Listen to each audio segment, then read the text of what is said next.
L'intronisation de Kamala Harris, la vice-présidente des États-Unis, est arrivée hier soir à Chicago, dans l'Illinois, pour la convention du Parti démocrate.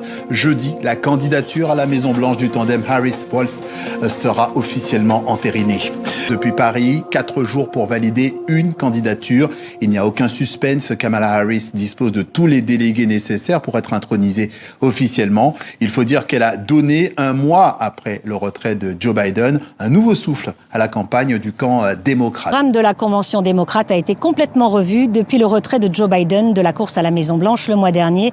Le président américain qui devait clore les festivités de sa convention se retrouve à les lancer. Ce sera tout à l'heure lors de la soirée d'ouverture avec son discours de soutien à sa vice-présidente, et c'est Kamala Harris qui acceptera officiellement jeudi la nomination démocrate.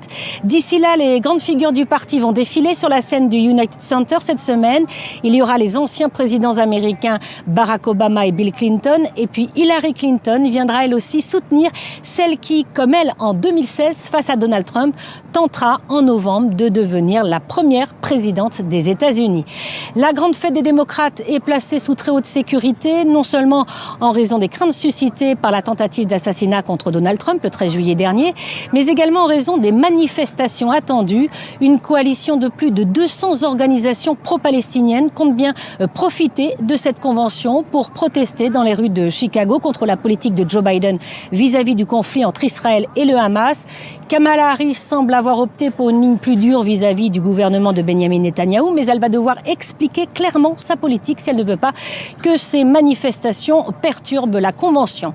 En tout cas, le parti et les quelques 4000 délégués démocrates vont afficher l'unité durant ces 4 jours et puis un regain d'énergie. Selon les derniers sondages, 92% des électeurs démocrates se disent enthousiastes par la candidature de Kamala Harris. Ils étaient 2 fois moins nombreux à le dire de la candidature Biden il y a à peine 2 mois. Et c'est donc à Chicago, la ville de Barack Obama, que Kamala Harris et Tim Walz vont recevoir l'investiture du Parti démocrate. Ce sera en fin de convention, jeudi. Sur place, les supporters sont là, mais parmi eux, vous l'avez entendu, beaucoup de militants restent sur la réserve. Luc Hortel, Christophe Arnois. La convention a beau être une simple formalité pour désigner leur candidate, les électeurs démocrates voient Kamala Harris déjà présidente. Tout le monde est prêt. Peu importe que vous soyez un homme, une femme, peu importe votre ethnie, elle est la meilleure candidate pour ce job. Elle va redonner la priorité à notre pays. Assurée d'être investie dans la liesse, Kamala Harris sera accueillie par au moins 50 000 personnes selon les chiffres annoncés par le parti. Avec pour adversaire un Donald Trump à la rhétorique offensive, Kamala Harris devra trouver les mots pour apaiser l'Amérique. Ce que je veux d'abord entendre, c'est qu'elle veut que les partis se réconcilient. Nous devons réparer notre pays, il est en mauvaise forme.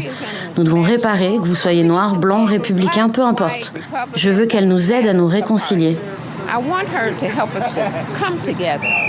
Parmi les ombres au tableau d'une convention qui s'annonce euphorique, la question du conflit au Proche-Orient.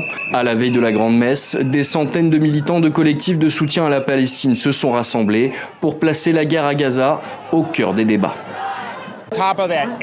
Si vous êtes un activiste pour les droits civiques, vous devez être solidaire des gens à Gaza et en Palestine, car un génocide est en cours. Sinon, vous n'êtes pas crédible en tant qu'activiste.